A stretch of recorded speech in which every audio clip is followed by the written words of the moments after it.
in the month of August, we are taking 2 out-of-state trips for 2 different weddings. And now that my daughter is over 2 years old, we have to buy her a ticket too, meaning we have 6 round-trip tickets, aka 12 individual plane tickets to buy. Or rather, at this point, we have purchased, right? But when planning for this, I was like, holy smokes. This is the most we're gonna spend on air travel ever. And I have not been a very good travel hacker lately. So I'm gonna tell you how I saved over $300 on these 12 plane tickets. But I'm also gonna tell you why I didn't do it the right way and what you should do instead.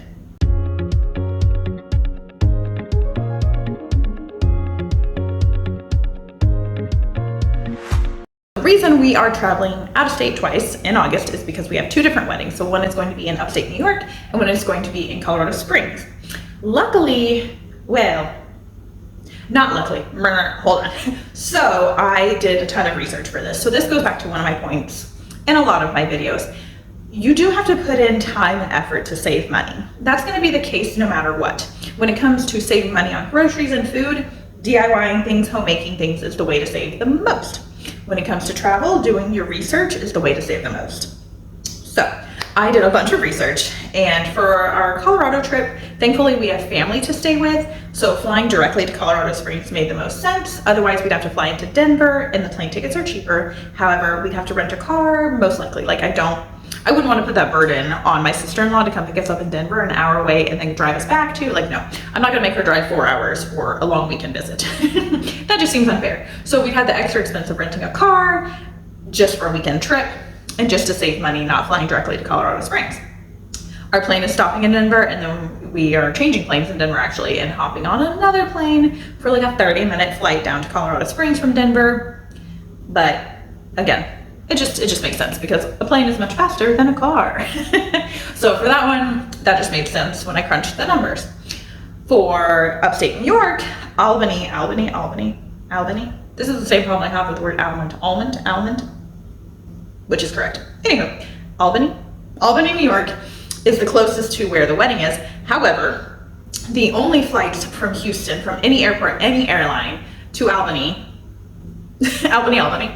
were like 8-hour travel days, multiple stops, plane changes, no direct flights, nothing, and really expensive. So I searched every driving distance airport because we knew we were gonna make the trip out of it anyway. If I'm flying across the country, literally across the country with a toddler, I'm not gonna go, again, just for a long weekend. We would have done a longer trip to Colorado if we didn't have both weddings in August. However, we've been there before and we have family there, so we'll be back. So that one is just a weekend trip. New York, we're going for a whole week because we've never been there. And yeah, if I'm gonna fly across the country with a toddler, I'm gonna make it worth my while. So we knew we were gonna stay in the area for a long time, so we could fly in somewhere else and drive to the wedding that weekend.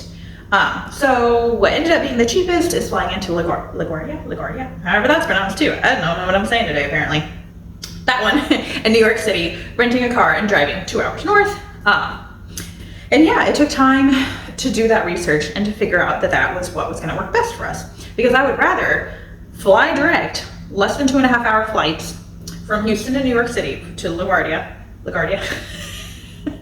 Bear with me, I don't know what I'm saying. I should have watched something where people said these words out loud before I filmed this, but I didn't, so here we are. New York City, Queens, I guess. Yeah, I believe it's in Queens, whatever. Where was I going with that? What was my point? I would rather have a 2-hour flight and a 2-hour drive than an 8-hour travel day with my daughter. Like, at least there's a break, we can stop and get out of the car. And we are planning on stopping at Sleepy Hollow because I am a nerd. I love American history, I love Halloween, so we're stopping at Sleepy Hollow. Like, I'm not gonna drive past Sleepy Hollow, basically, and not stop there. It's a historical place, things like that. So we're gonna stop there, grab some food, let my daughter get some wiggles out, and then continue driving north. So that's just what worked for us. But point being, my rambling point being, do your research, price compare, things like that. So you do have to plan in advance to make this happen. And planning in advance is the only way I saved over $300 on these flights, despite not doing it the best way, which again, I'm gonna tell you about in a little bit what the actual best way to save money on flights is. So the original price, let me grab my notes. The original cost of all of these flights was going to be, why do I not have the total? Oh, yes, there it is. Was going to be I had to pull it up in my calculator. I didn't write that one number down. I wrote down all the other numbers. So the original cost of the flights was gonna be $1,800, like $1,800, which actually surprisingly is not as much as I would think it would be, but it's Southwest. And they have been running a lot of sales lately. They've had some bad publicity. Haven't all the airlines though? And we're flying out of the smaller airport in Houston, which flights from there are often just cheaper. And the fact that Houston is a hub for Southwest and apparently LaGuardia is also, so that made these flights cheaper. The ones to Colorado were a lot more expensive. At one point I was looking at sales and the flights to New York from Houston were $86, which is super cheap. So that's actually a pretty good price for flights anywhere, right? So going back to doing your research and planning ahead of time, because I was looking at flight prices, I was checking in on them frequently, I was able to snag flights at that time. So one of the ways I got flights cheaper, because we were flying Southwest, although this is likely true on any airline, is, again, I was planning ahead, preparing ahead, doing my research, and I was checking in on flights frequently. When a couple, so if you aren't familiar with Southwest, they have like tiered prices. So they call them wanna get away, gotta get away, or something like that. And then like business, I actually don't remember the name of the tiers, but I always try and buy the prices at the wanna get away price because that is the lowest tier. So there's like 4 of them. And it's like, basically like if there's 250 seats on a plane, this is generalizing and I'm making up this example, but 50 of them will be at the lowest price. And then 100 of them at the second to lowest. And then 100 of them at the third lowest, and then 50 at the top or whatever. So when you look and you're checking, it'll say like 3 left at this price. And that's when you know I gotta buy this. I gotta buy this ASAP. So at one point I did that and I was like, oh, gotta get this flight. And it was only one way. So that's the other thing. This was a little convoluted. Going back to, this is not the best way to do this. It's a little complicated, okay? I have, like, let me just show you. I've got lots of travel planning on here, but look at this, look at this, look at this. That's my notes for how much I spent and how we saved. Definitely didn't save time. Again, I'm gonna tell you the best way to do this in a moment. Purchasing your tickets like disjointedly, not the best way. But when I saw that the lowest price tickets were about to be sold out for One Direction, I bought those. So yes, $1,800 for 6 round trip tickets for 12 individual tickets is actually a lot less than I expected. But that was the original price back in April. So if I were looking in June for August flights, or even now in July for August flights, I guarantee that would not be the case. I probably should have looked that up too.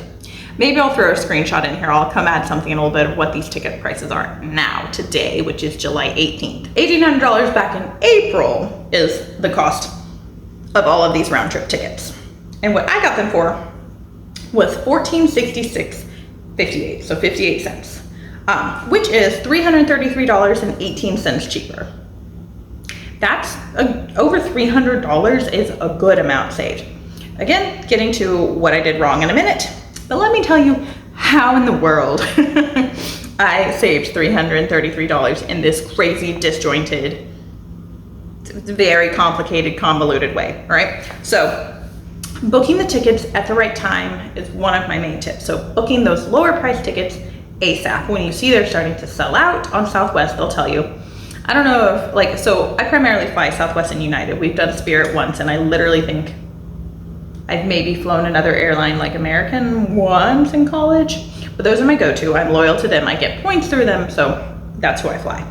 And they have hubs in Houston, so that's another random tip, is whatever has a hub near you, your like home airport, those airlines are gonna be the cheapest for you. Rely on them if you're gonna travel hack, which we're gonna get to in a minute. Those are the ones you want the points for. Also gonna give you a tip about general points that are actually the best way, but again, we're gonna get to that, I promise.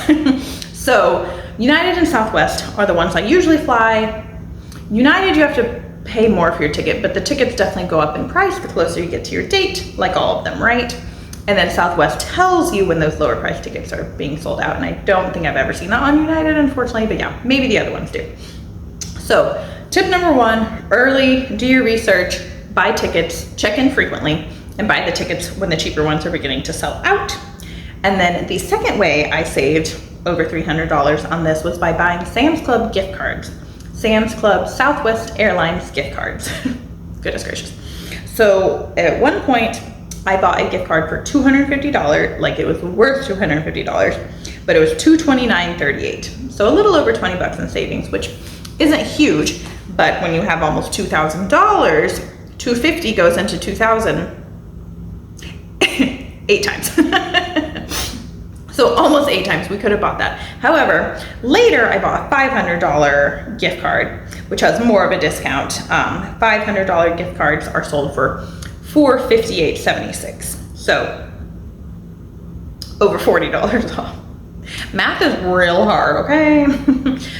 This is the week after the hurricane in Houston. We had a hurricane, and then the next day I took my poor dad to the emergency room, and then the next day our refrigerator went out. So pardon my fried brain, please.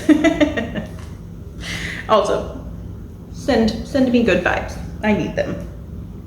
All right, so I spent $668.14 in gift cards for a discount of $82. And then I also, at one point, so next tip is be signed up for airline emails.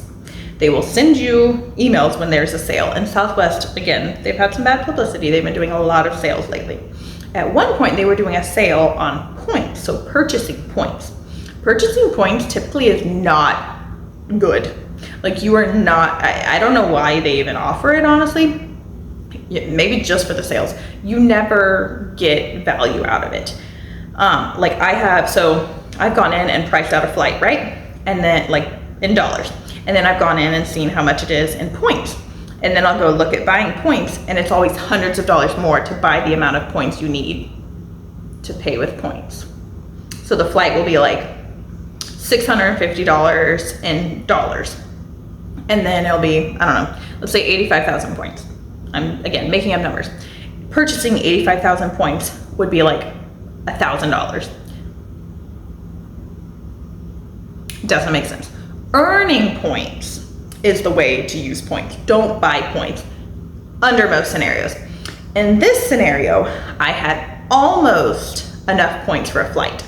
And then I got an email from Southwest that points and flights were on sale. So I went in, I crunched the numbers, and I saw that buying enough points to get my daughter and I 2 round trip tickets, because we actually had enough points to buy my husband's round trip ticket to New York and Colorado. And just a sidebar, the reason I put my daughter and I on one ticket and my husband on a separate ticket, I just wanted her on a ticket with a parent, obviously, and mom just seemed to be the right one. I don't know. Whatever, it doesn't actually matter. But we bought my husband's flights completely with points and almost had enough for one round. Actually, no, it was a one-way flight because the ones to Colorado were so expensive. But I really wanted to cover the most expensive flights. Going from Houston to Colorado Springs were the most expensive flights. They originally were, I didn't write that down either, but the round trip from Colorado Springs from Houston was gonna be just under $1,000. Yeah, and so I almost had enough points to cover my daughter and I going to Colorado with points, and I just needed, 15,000 points. Doesn't sound like just, but 15,000 points cost $225, where it was gonna be like almost $400 to pay for the flights out of pocket. So I paid $225 and $22 in fees. You do have to, when you buy flights with points, you have to pay these fees.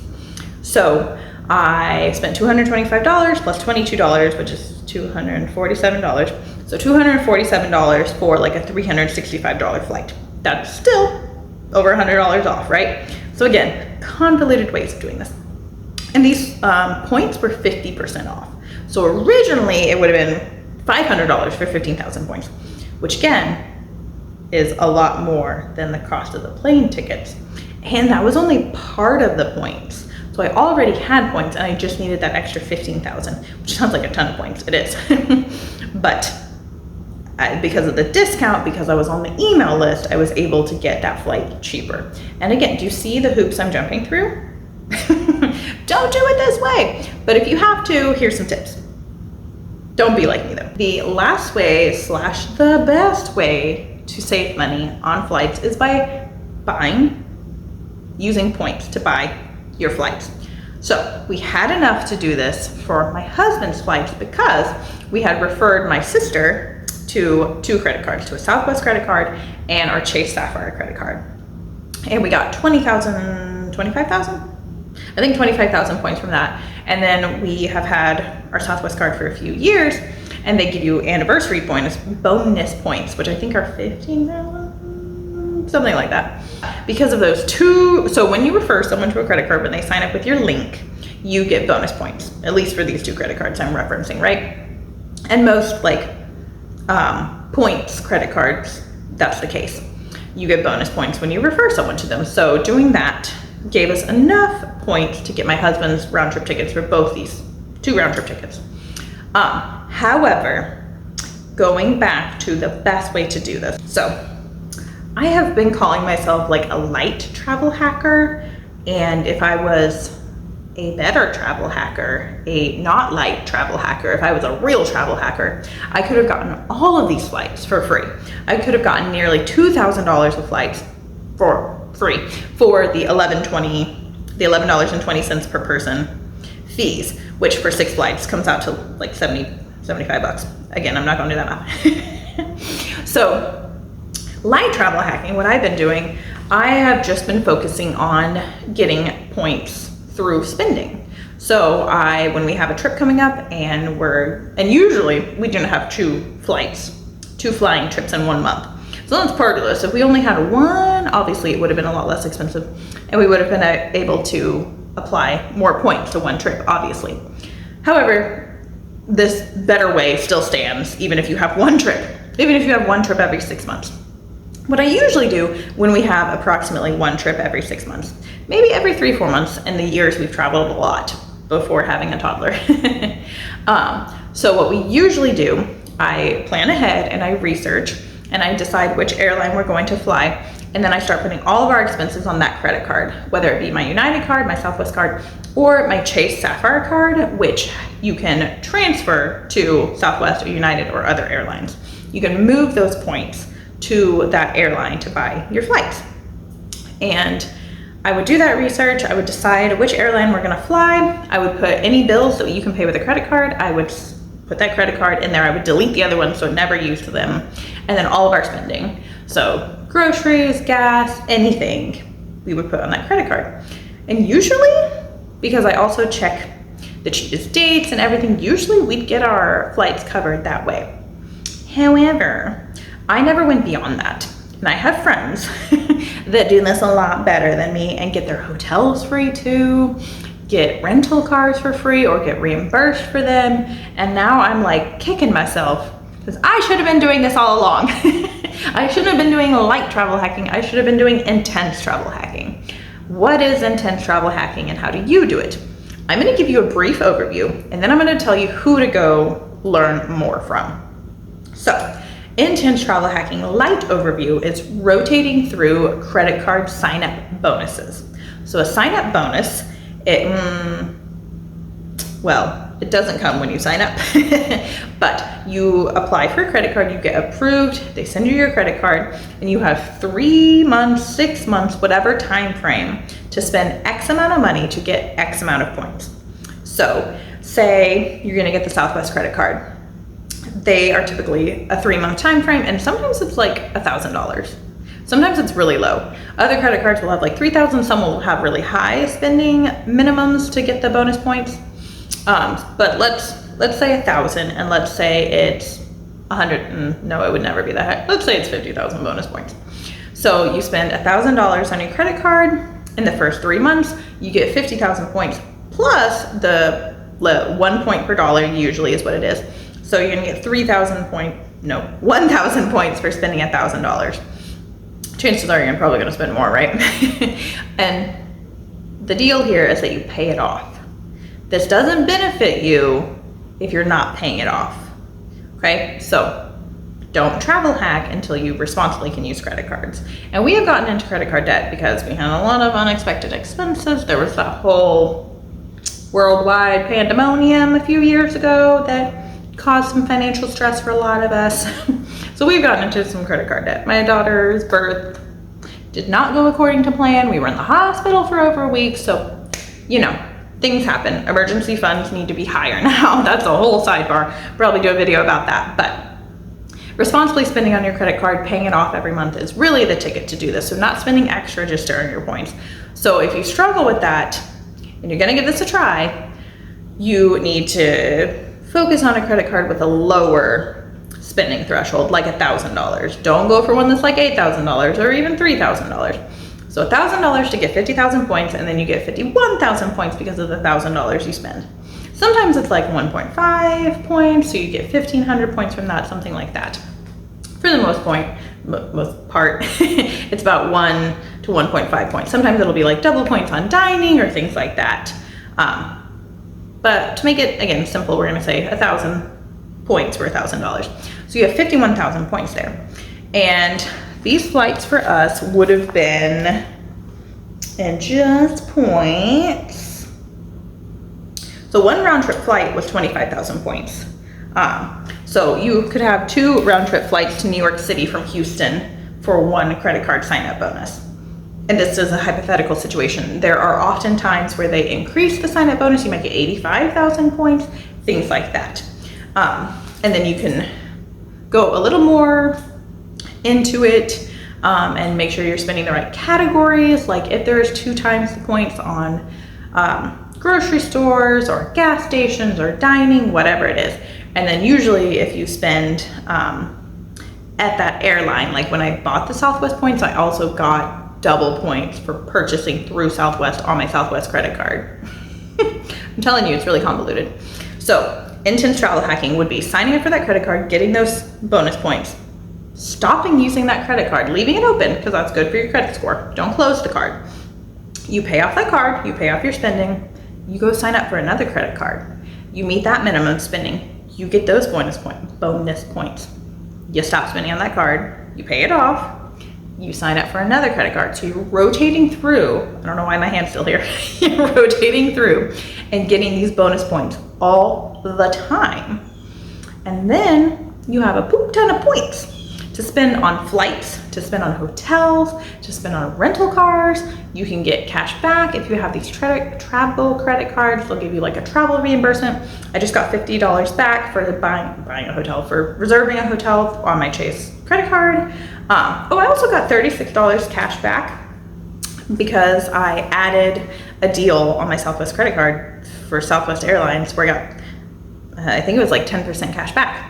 So when I paid for one of these flights that was kind of expensive, I got $36, maybe it was more than 10%, but I got $36 cash back. So I guess I can deduct that from my $144.66. So it was more like $14.30. So I actually saved $370. Hey, that's pretty good. It was closer to the 400 mark. I wish I had saved 500 or even 1,000 or even, you know, all of it, even the almost $2,000 and only paid that $70 in the fees.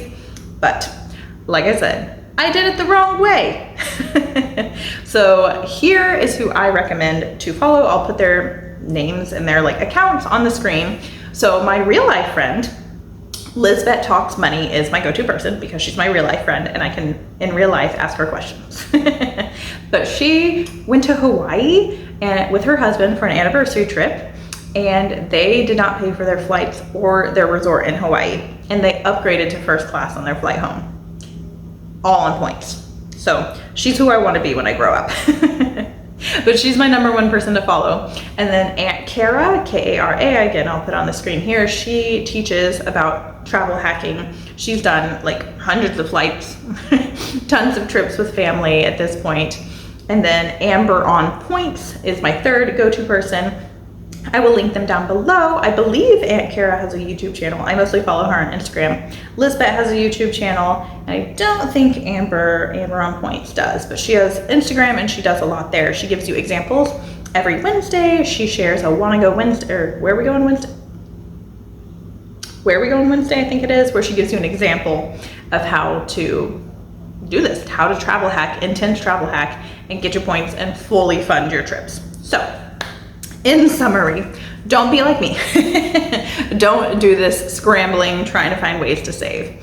But remember, the more research and effort you put in, the more money you save. Time is money in all the categories, right? So Sam's gift cards, they do have discounts, and I believe Costco sells Southwest Airlines discounted cards too. I know they have Disney ones. But we saved, and one way you can save if you don't do the intense travel hacking is by buying gift cards, researching ahead of time, always checking in on the price of flights, buying them when they're lower, and then utilizing your credit card points as much as possible. Whether you do light travel hacking or intense travel hacking, that is the best way to save. Yeah, I'm gonna say that's the best way to save, and then doing your research and planning ahead of time is necessary to travel hack, whether you're doing it lightly or intensely. So no, the best way to save is planning ahead of time. So these trips are in August, first week of August and end of August. We started prepping for this in April. Started buying flights in April, bought more in May, bought more in June because we were waiting for our points to post just from regular spending because we didn't do it the right way to get the bonus points. We just did regular points on our credit card. Again, don't be like me, do the intense travel hacking, it goes a lot better.